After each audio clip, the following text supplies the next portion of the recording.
Hey, this is Pastor Michael Urisha, and I want to invite you to hit that like and subscribe button and drop us a comment if you will. Don't forget to hit the notification bell so you receive all of our updates. God bless you. Come on, let's get to the Word.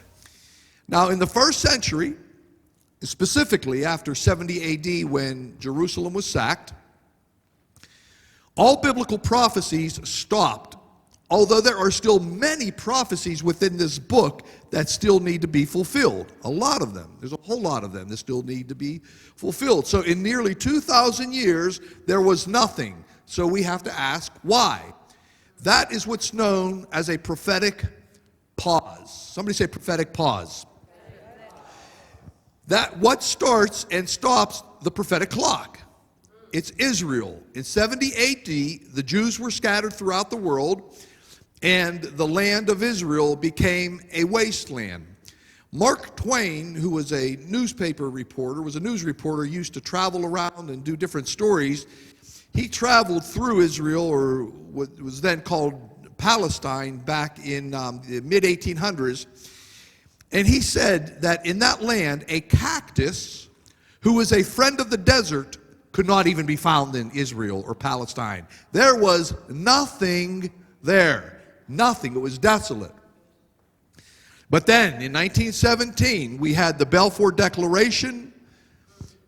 And then on May 14th, 1948, a nation was born in a day, fulfilling Isaiah 66 and 8, and the prophetic clock started rolling again. So here we are in the 21st century, and I'm here to tell somebody that prophetic clock is rolling again.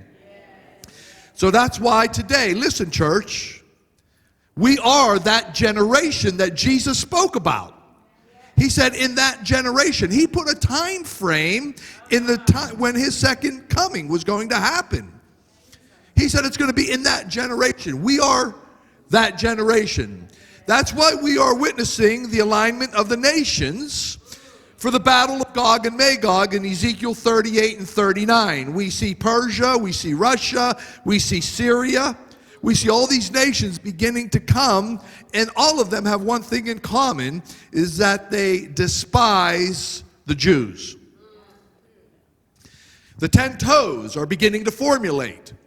The Abraham Accord was just signed in 2018, lining up those nations that would side with Israel and say, hey, well, why are you even attacking this nation? We see the Arabian Peninsula and Qatar and Saudi Arabia. We see those nations siding with Israel because it's good business for them. So when these other nations come in, if you read your book in Ezekiel chapter 38, you'll see these other nations called Cush and Put and Libya and some of those other nations are saying, why are you attacking Israel?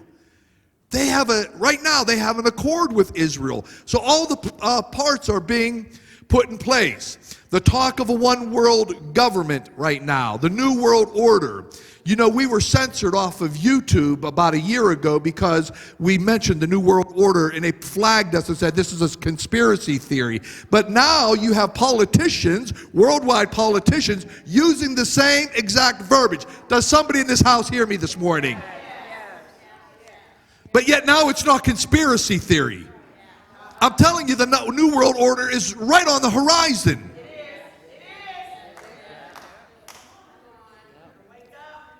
We need to open our spiritual eyes. Who was it, Sherry or Dar? Somebody said it this morning. You know, we need to not look at the things that are going on in the earth. We need to have a spiritual discernment. We need to be like the sons of Issachar, understanding the times. Do you know, when Jesus was here the first time, he rebuked the religious people because they did not understand the time of his first coming. I'm here to tell somebody there's a whole lot of religious folk that are clueless about the second coming of Jesus Christ. Listen, my friend, he said he was going to come the first time, and he came. There were more than 300 prophecies that said he would show up, and none of the religious people who knew this book backward and forward can quote you. The first 5 chapters didn't recognize Jesus as he stood right in front of them. There's the same delusion going on in the church today. Oh, come on, somebody help me in this house.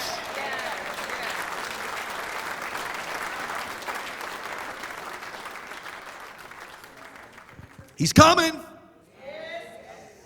He's coming. We now, for the first time, have the technology for a global digital currency, which was not even possible just 50 years ago. We are that generation. The mark of the beast that you read about in Revelation chapter 13, church, it's possible today. Not only is it possible, but in the nation of Sweden, they are actually doing it. They're not calling it the mark of the beast yet, because the Antichrist hasn't come to power yet. But they're preparing people. Over 6,000 people have received a mark in their right hand. Oh, come on, I'm trying to preach this morning. It's on its way. More than that, it's here. We're living in those days, church.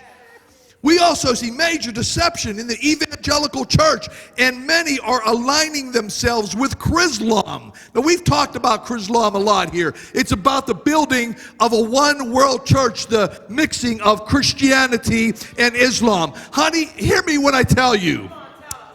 Let me just use a Bible term. Iron and clay don't mix. Water and oil don't mix. This is our generation. I want to coin a new term here.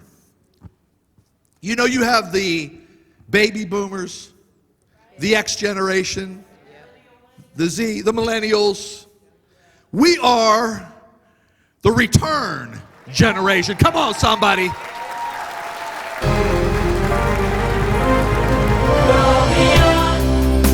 To every nation, to every generation, to all creation, to proclaim the gospel of Jesus Christ.